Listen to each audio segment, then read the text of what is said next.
The following is a Comfortably Zoned Radio Network production.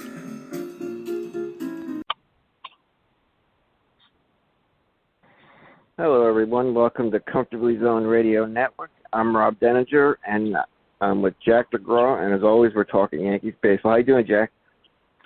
Good. How are you today, Robert? Doing good. The Yankees finished off a sweep of the Reds today and finished their road trip 6-1.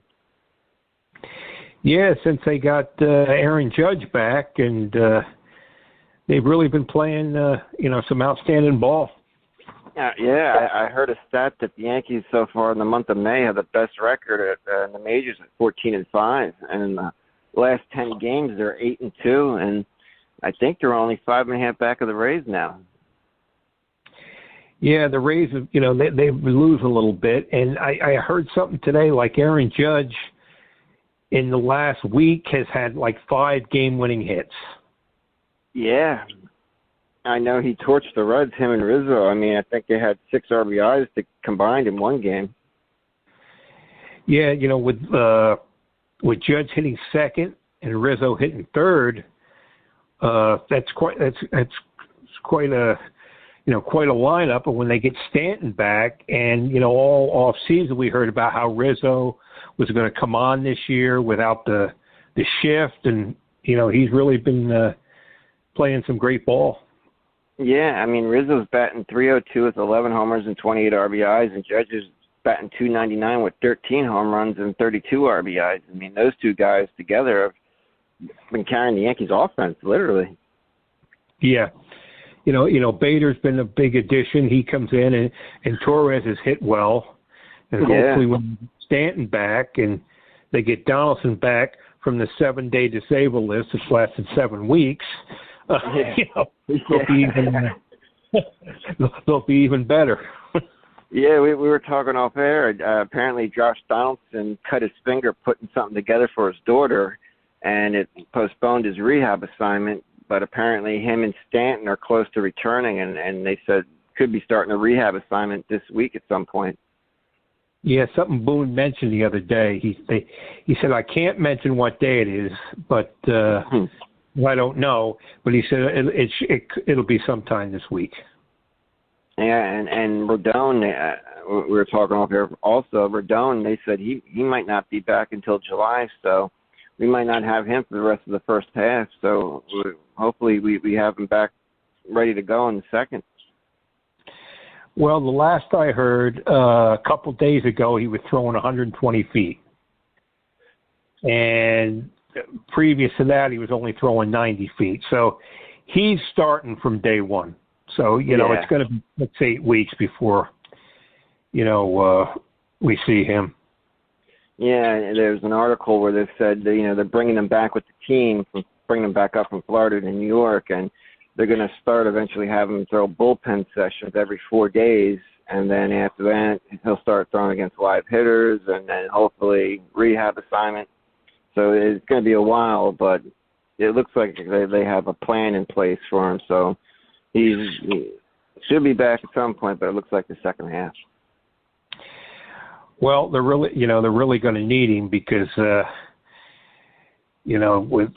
with all the injuries they have, the starting pitching, it's just like, they're gonna blow out the bullpen. Yeah, I mean, Severino came back today finally, and I didn't get to see him, but apparently he pitched really well. But they have been going to the bullpen early and often this year again, and it will catch up to him. I mean, last year, the second half, we had injuries galore, and the Yankees, that big lead they developed in the first half paid off because the injuries hurt them last year in the second half. Yeah, I mean, they've had, pitchers going up and down this year with the relievers. I mean, I think they've used 14 different relief pitchers this year. Yeah. And we're only a third through the season.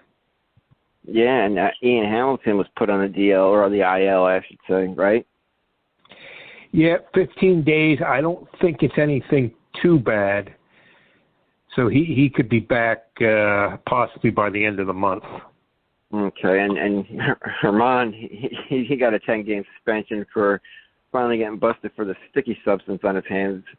So we're going to miss him for a start or two. Yeah, he had it hanging out on his right leg, I believe, and wasn't exactly. I guess they can use rosin. Yeah. And if you're going to try to hide something, I mean, you should maybe look at Gaylord Perry's autobiography and find out where to find this, Vaseline or sticky stuff or whatever, because it was pretty obvious. Yeah, because we were talking off air, about how slick the ball is, and even the mud they use to muddy up the ball. By the time they get it out of the box, that it's been sitting in for a while, it's like clay. So it's more like chalk on a slick ball. So it's very hard for these pitchers in the beginning of the year, but to get a good grip on the ball. Yeah, well, I think the mud used to come from Delaware. I guess they still do it that way. Yeah, like I said, they can use dirt and they can use rosin, but that's why the umpires check them pretty much after every inning now. But you don't want a slick baseball because you wind up hitting somebody in the head with it. Yeah, it's like David Cohn said in the beginning of the season. He used to, on his way to the pitcher's mound, would stop off at the batter's circle and use their rosin real quick, because the rosin's a lot more sticky for the bats than the one they have on the mound.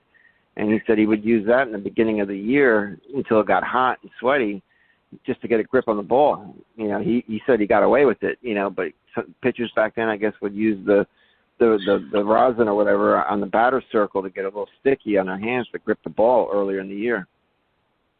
I was telling you a story, Robert. I remember when Phil Koch, I was friendly with a couple of pitch players down here, and he was telling me his first game in the big leagues, he said he had trouble gripping the baseball because it was so completely different than the minor league ball. He said it was real slick. And I remember also talking to Mark Melanson when he came up to the Yankees. He was wild. He couldn't throw strikes. He said the ball was it was slick. It was different than a minor league ball. They had trouble getting the grip. I mean, they don't want to come out and say it because, it sounds like an excuse. But, there is a difference in the baseballs. Yeah, and the Japanese pitchers have a real problem adjusting because the balls here are a lot more slicker than the ones in Japan. So it'd be interesting to know why they're so slick. I don't know why they're so slick. Yeah, I know they change them sometimes, that's why the home runs were up with the baseball. They tighten the seams or they loosen the seams, but it seems kind of strange that they're so slippery. Yeah. But the Yankees, now they're 29-20, 9 games over 500, playing really good ball, and they're slowly starting to get healthy. If we can get Stanton back, and even if Donaldson comes back, he's still a threat. Even though he hasn't played like one in the last couple of years, but he's still a threat in the lineup. The lineup could get even better. Yeah, I mean, with all the injuries and all the struggles they had, if the season ended right now, they'd be on the playoff, and they're still on pace for 95 wins. So if they can get everybody healthy again, and in a way, it'd be better to see them play, better the last 2 months of the season than what happened. You remember what happened last year? There was some ugly baseball in July and August. Yeah, it was brutal. And Anthony Volpe, even though he's only batting .212, he's got 7 homers and 19 RBIs, and his homers are second among rookies. So, I mean, he's producing at the plate. He's striking out at a high clip, but anything we can get from him offensively is just a plus in the lineup. Yeah, well, they moved him down the lineup, and like you were saying, anything they can get out of him offensively. I mean, he steals bases. He's done a good job at shortstop. So, he don't have to hit 280, 300. All he has to do is catch the ball, hit some homers, knock in some runs, and he'll be solid for years to come. And one of the players I've been ragging on for the last few years, Aaron Hicks, they finally designated him for assignment. Yeah, that's been like beating a dead horse for years. You know. And, I don't know who the fans are going to complain about now. Maybe Donaldson, maybe. Who knows? Donaldson and then Boone and Cashman. And it started with Higgy maybe or something. But, it was just Hicks had to get out of New York. Yeah. He definitely needs a change of scenery. Yeah. It seemed like he checked out last year at some point. Yeah, it just got to a point where there was no point for it. He was playing bad, and the fans were on him, and it was just it's the best thing he goes somewhere and start anew. I mean, I think the Yankees got a couple of days to trade him. Maybe the Yankees can trade him and pick up a player for him, but. And the thing is, Robert, they got Greg Allen from Boston. Yeah, which is surprising considering it was Boston. Yeah, and he come in today's game and he pinch ran, he stole the base, and he scored on a single. So it's paying dividends already.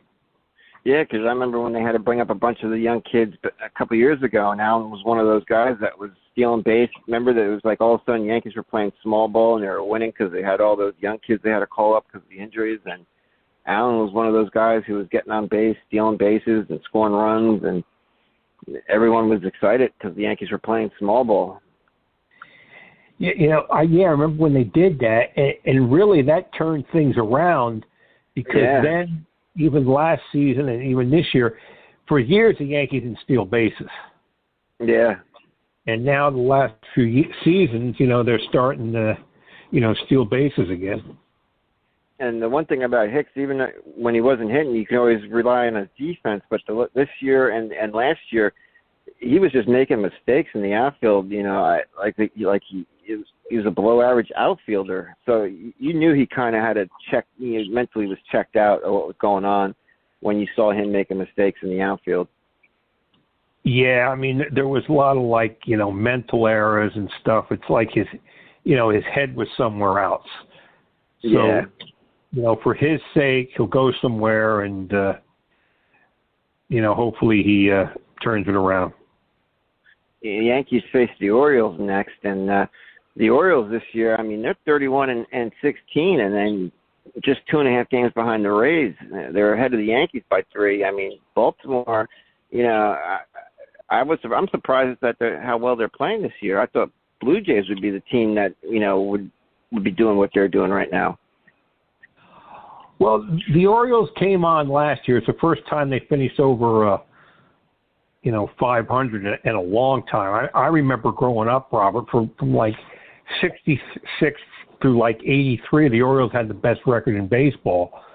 But, they turned it around last year, and from what I understand, they have one of the best farm system in the major leagues. So it's really paying dividends for them. So, the American League East is tough. I think there'd be like 4 teams in the playoffs if they started today. Yeah, the Yankees got a 6-game homestand starting Tuesday, 3 with Baltimore and then 3 with San Diego before they head west to play 3 with Seattle and 3 with the Dodgers. Well, it'll be interesting to see the Orioles, and it's always fun to play the Dodgers. Yeah, and after they play the Dodgers, they come home and they play 3 at the White Sox. But then you got 3 with Boston, 2 at the Mets, and then 3 more with Boston. So that'd be a fun matchup coming up. The Boston series starts June 9th, and so that'd be a nice stretch of games. 3 with Boston, 2 at the Mets, and then 3 more at Boston. Even though Boston's not doing that well this year. Yeah, they've been struggling a little bit lately. The Red Sox, the bullpen was pitching. They were doing a great job, and I think the last week or so they've had a little trouble with their the relievers. Yeah, and that Baltimore series starting Tuesday, they got Cole going, followed by Cortez, and then Schmidt, and then Severino will start the San Diego series. Well, Cole's really pitched. Cole's really pitched great this season. Oh yeah. He had that rough outing against Tampa, when they had 6-0 lead and they won. But for the most part, he's been everything they could hope for this year. Oh yeah, he's 5-0. His ERA is just a hair above 2. It's 2.01. I mean, when he's out there, he gives them a chance to win every time he goes out this year. Yeah, that's what you want with your number one. Your number one starter. Not only the games he wins, but the games he keeps you in. Your team wins when your top pitcher is on the mound. Yeah, Nestor Cortez hasn't really pitched like Nestor Cortez we're used to, but he's been struggling a little bit. His last 3 outings, he's only got 1 decision, and his ERA is almost 6. Yeah, he's been inconsistent. He seems to have that one bad inning, and just have to make some adjustments because maybe the hitters are catching up to him a little bit. Yeah, and Clark Schmidt, he pitched good against Cincinnati this week, but he's another one who's struggling a little bit. Yeah, like Schmidt, like we mentioned last week, he's not someone you want to see start 28, 30 times a season. Yeah. He's a guy maybe you want to see him pitch, 10, 12 games and then come out of the bullpen and things like that. So he's really been pitching out of his role I think the Yankees had for him, but with all the injuries, they have to. Bullpen, you don't see like a role for the pitchers. They all sometime Holmes will close, and sometimes King will close, sometimes Peralta will close. So it's it's just mix and match right now. Yeah, Holmes today got he got out of a jam. I know in the bottom of the 9th he loaded the bases, but was able to get out of it. But Holmes is another one. He's got the stuff, but sometimes he could be a little erratic. We're so spoiled to having Mariano Rivera, and then Chapman was pretty good. And we've been a little spoiled. Yeah, I mean they had Holmes coming in the 8th inning, and they had Peralta and I think was it Maricani or whatever. Mariucci or something like that. Yeah, Mariucci. Yeah. You pronounce it the right way, Robert. Mm-hmm. Holmes is. He has trouble closing games, and even when he closes them, he throws a lot of pitches. Yeah. But him and King have good stuff, great stuff. Oh, yeah. Yeah, definitely. King's 3 for 3 in save opportunity this year, and Holmes is 5 of 7. But you can use either one of those guys, 8th or 9th.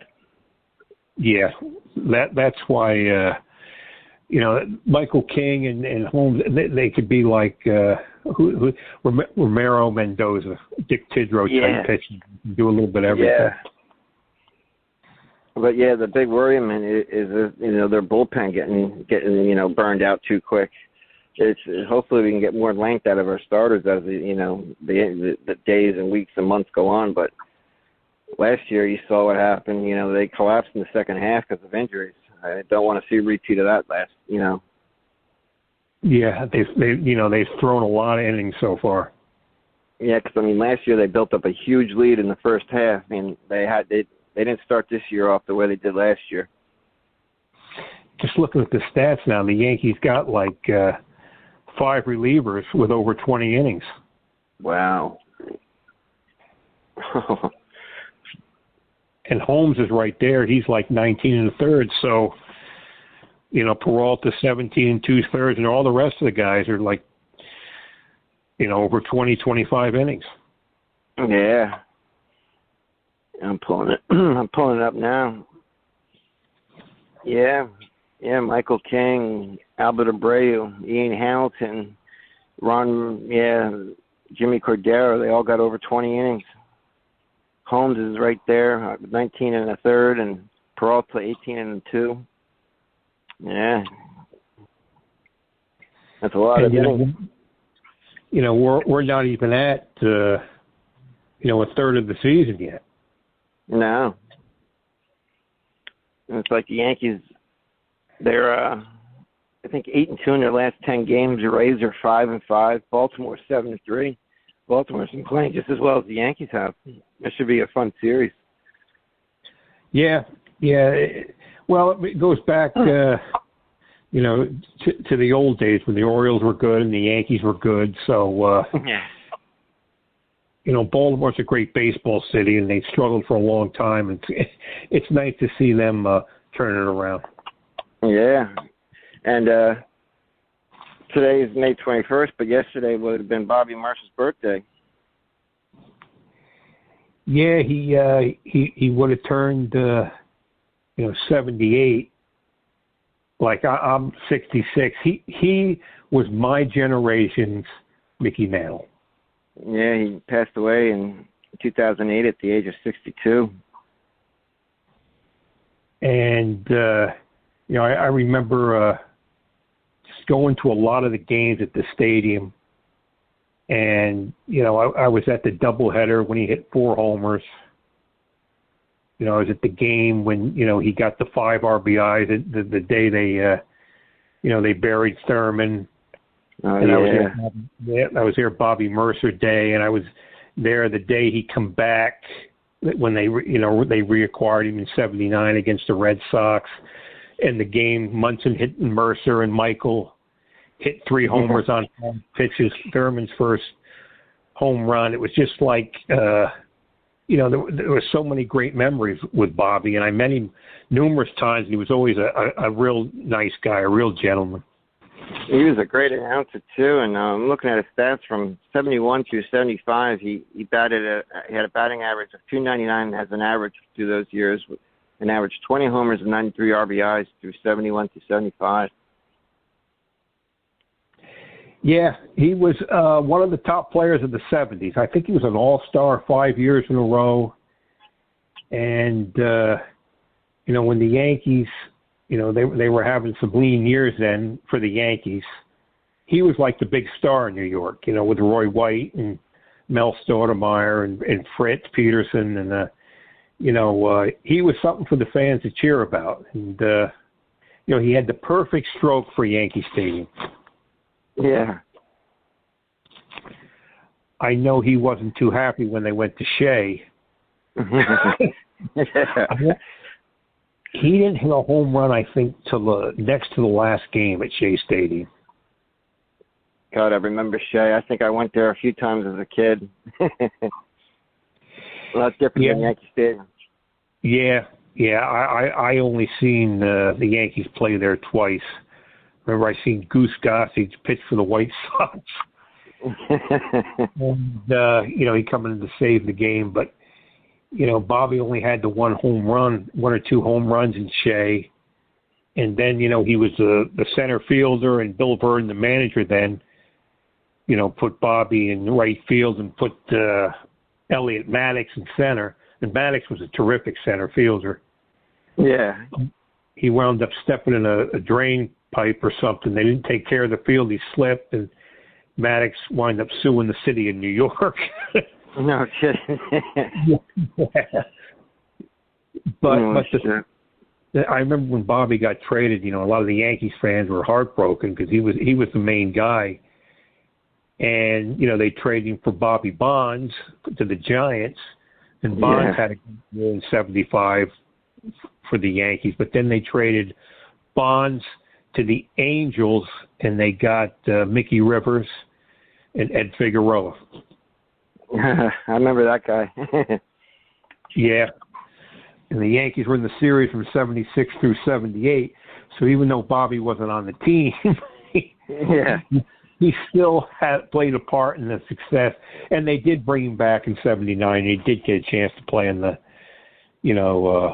World Series and stuff. But, it's surprising. I mean, the Yankees got so many great players, but, they didn't not retire. They should have put his, at least a plaque in Monument Park. Yeah. And was Mercer a switch hitter? Or was that Roy White? Okay, that was Roy White. Okay. Yeah, but it was Bobby Mercer. That was the Munson's funeral. He was the one that won the game, right? Yeah. Had the big game, yeah. Yeah, Mercer. I remember being at the game. Mercer played left field that night, and I was in right field. In the lower sections, like in the last couple rows in right field.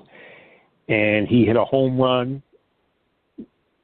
He hit a 3-run homer to make the score 4-3, and then the bottom of the ninth, he got a 2-run single off Tippy Martinez.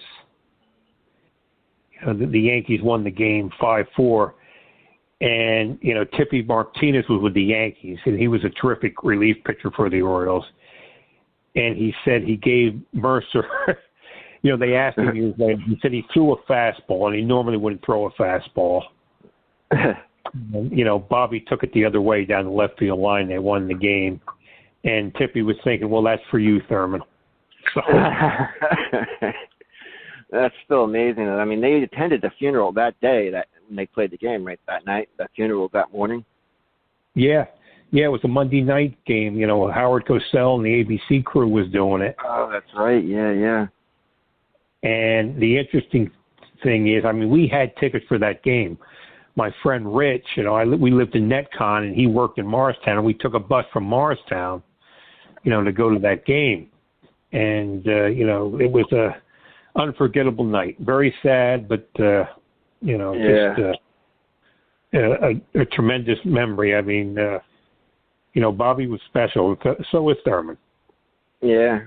But there was a thing. I can even remember in the 90s as a teenager, get on the train, go up to New York, catch a game. Can't do that anymore. The price, it's just too expensive now to go to a game. Yeah, it's just a shame, the young people don't know what they're missing. And, you hate to sound like I'm on fart, but, the way the world is now, it just sucks. It's awful. But, it used to be fun just, you'd pick up and go to a game. Yeah, now you got to plan for it, put money aside to go to a game when, we used to be able just to decide, let's go, and you hop on a train and go to a game. Now you got to put money aside, every week just to go to take the family to a ball game. Yeah, I remember going to games and I said, I'd go to my friend Ricky or go to my friend Louie. I said, look, I'll pay for the tickets. Yeah. You just drive in and I'll stop and get something to eat. And maybe for both of us, to park for the tickets for food, it'd be $20. Yeah. And there's a point where the bleachers were free. You could get in there free at the bleacher seats, and, once it started getting close to the postseason time, you might have to pay $18 to get into the bleachers, but most of the time, you can get into the bleacher seats for free. You couldn't walk around the stadium, but you could go sit in the bleachers and watch a baseball game.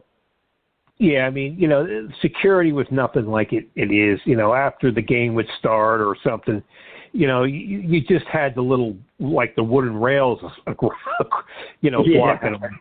And the cops, on purpose, sometimes look the other way. Yeah. And let a couple kids run in. It's just, it's just changed so much. It's sad. It's sad. I remember me and my friend Sean and Rich went up. It was end of the year. They were playing Baltimore, and it was a big series because I think that was the year the Yankees faced Baltimore in the playoffs. This could have been a playoff game. I forget. But we went to the stadium. We got into the bleachers for $18 a ticket, and we were in the bathroom smoking a cigarette, let's say, and we each had a little bottle of alcohol for ourselves, and a cop or a security guard walked in, and he yells at us, "You can't be doing that." And I thought he meant the cigarette we were smoking. He took our bottle of alcohol away from each of us. They want you to buy the alcohol in the stadium, They didn't care what we were smoking. They just didn't want us drinking alcohol. We didn't purchase this, from somewhere else. Well, one of the things I remember going to the games in the 60s and the 70s, the night games, I never smoked, but a lot of people smoked. And you would look up, and all you see was be a haze of cigarette and cigar smoke. Yeah. Oh, man. I miss those days. And then, I remember going to games, even in the 90s, mid-90s, and then they were, throwing people out for smoking cigarettes. Yeah. That's messed up. That's real messed up. Yeah. Yeah, we were in the bathroom, so that, I don't think they cared, but they did care that we were drinking alcohol we didn't purchase at the stadium. Yeah, I mean, I don't smoke, but like if somebody wants to smoke, let them smoke. Yeah. What the hell? You only live, enjoy yourself. But yeah, they don't want you to. Well, that's what happens. We used to be able to bring our food in. Yeah. Because they have a McDonald's. It's still there, from what I understand. We'd go. My friend Ricky parked the car, and I'd go get the 3.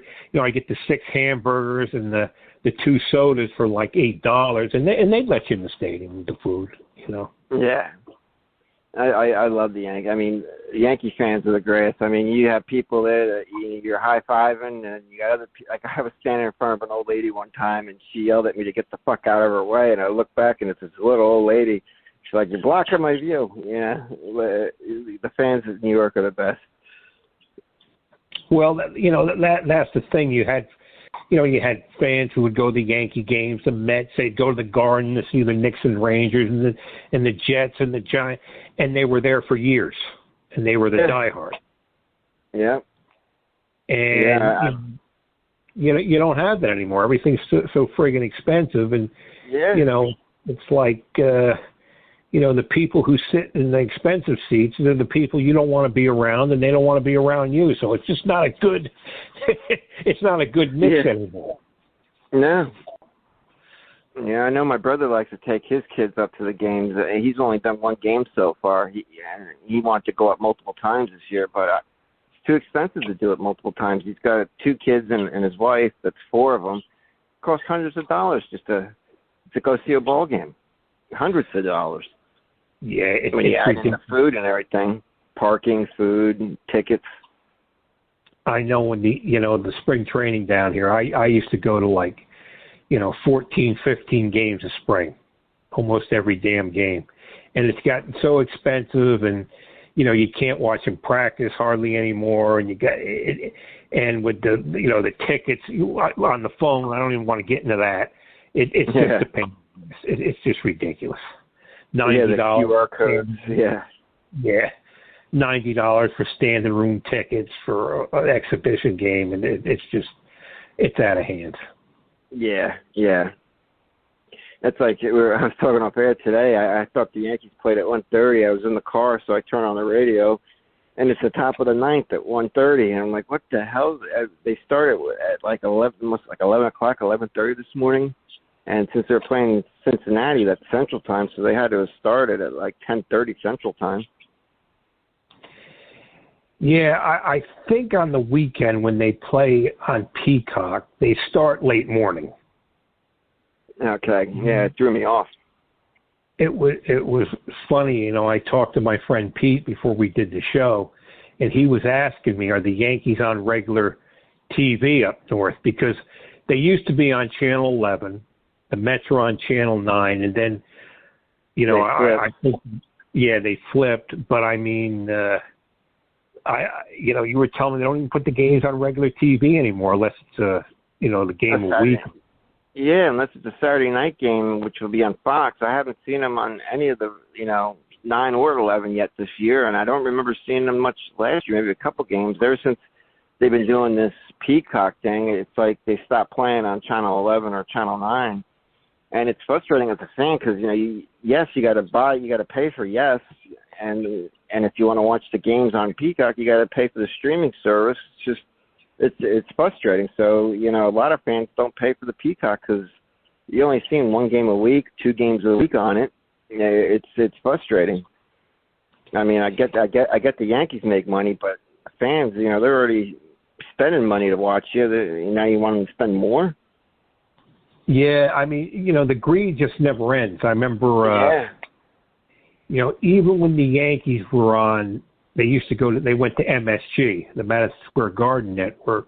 Yeah. They still used to show a few games on regular TV, like Channel 11 at the time. But,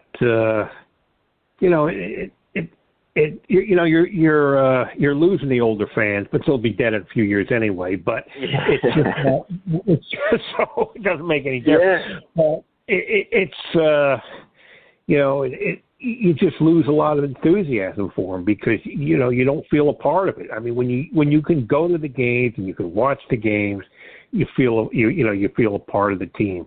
And even when I was down here, I got to know some of the players, and you go to the games and you're friendly, and it's like you feel like you're a part of this. And now it's not. It's just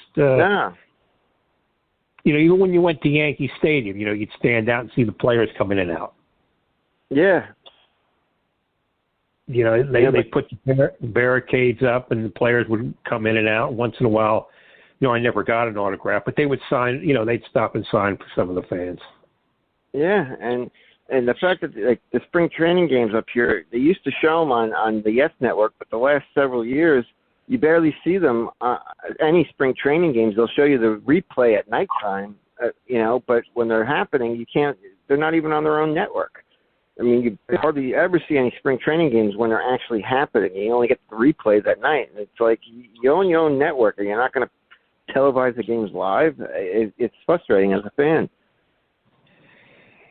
Yeah, I know. I used to see the camera set up, and you'd have you had Michael Kay down here, you have Susan, and you have they'd be doing the games, and they had it a couple times this year, but I didn't see them that often. Yeah. Yeah, Yankees. They finished up their road trip today, and then, like I said, Tuesday they start with Baltimore. So we'll have a lot to talk about next week after the series with Baltimore and San Diego. I know San Diego's got a star-studded lineup and team. They haven't played that well this year, but like you said to me out there, it's early. So they got a tough 6-game road trip coming up with Baltimore, or at homestand with Baltimore and San Diego. Yeah, well, they got all the guys back at the right time and stuff. And the thing is, like we keep saying, the Yankees got a really good team, and all you have to do is have one of the best 6 records in the league, and you're in the playoffs, and then anything can happen. Yeah. And like I said earlier, we got Cole, Cortez, and Schmidt going against Baltimore, and then Severino starts against San Diego, followed by Herman. So Herman will be back on the 27th against San Diego. It'll be interesting to see how he pitches, because he's been pitching well of late, but was it the sticky substance on his hands? We'll find out in his first start back from his 10-game suspension against San Diego. Well, you remember, was it last year, Robert, when Cole started to have trouble, they couldn't have, what was it, the rosin or something? Yeah, the spider tack or something that allowed them they were using, and they banned it.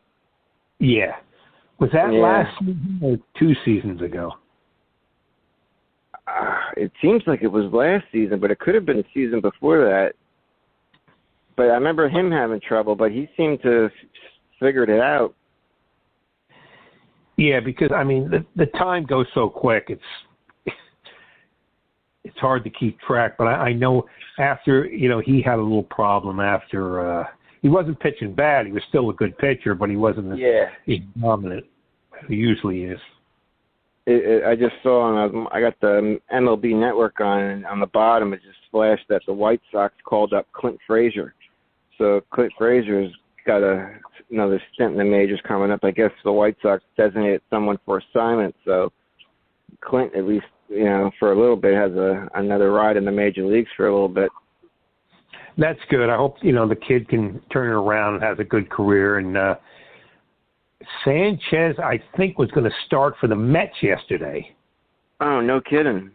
Yeah, but the game got rained out, and Joey Gallo was batting leadoff for the Twins and had 10 home runs. Wow. So, and how's Andahar doing?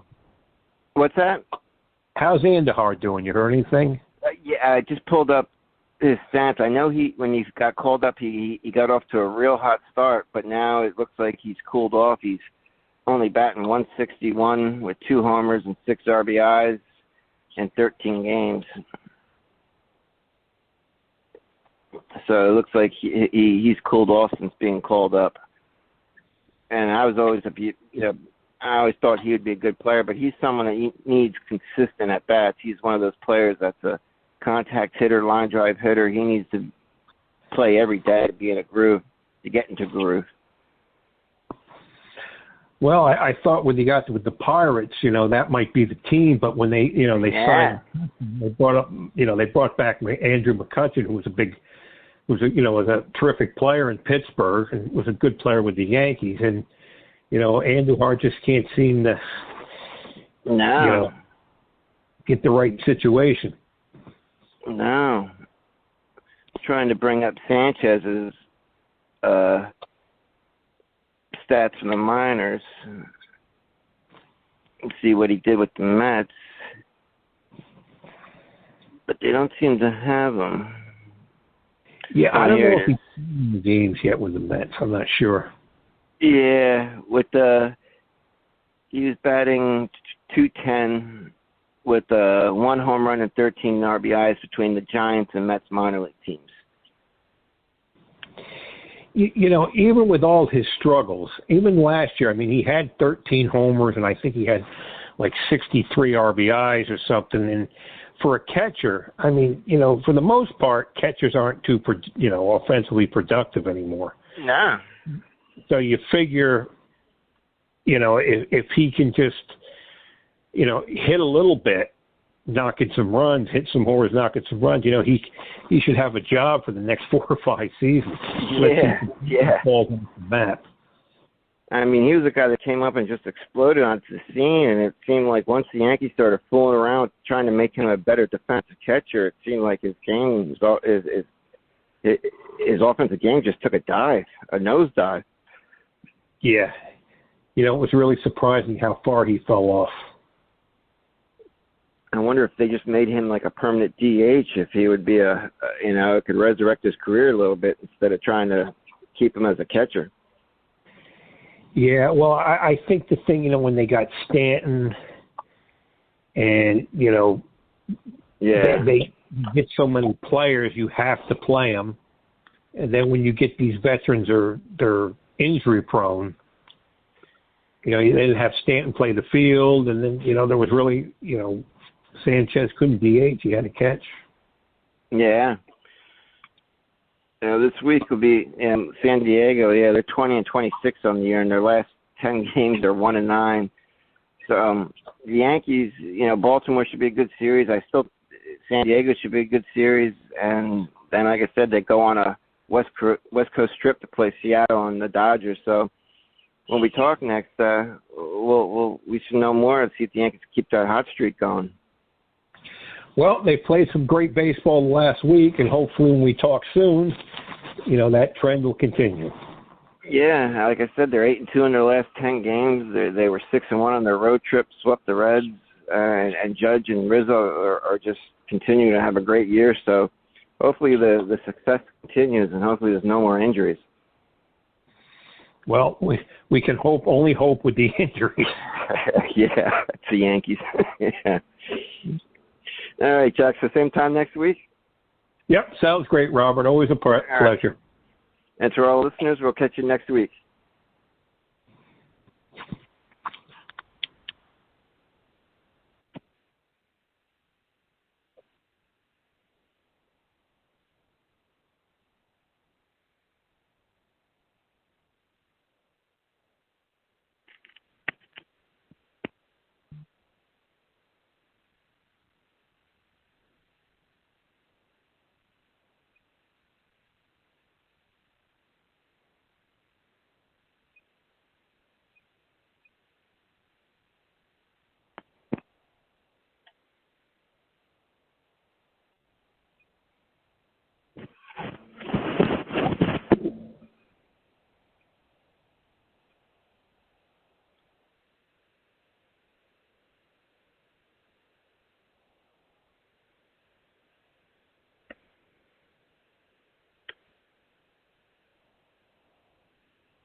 The proceeding has been a comfortably zoned network production.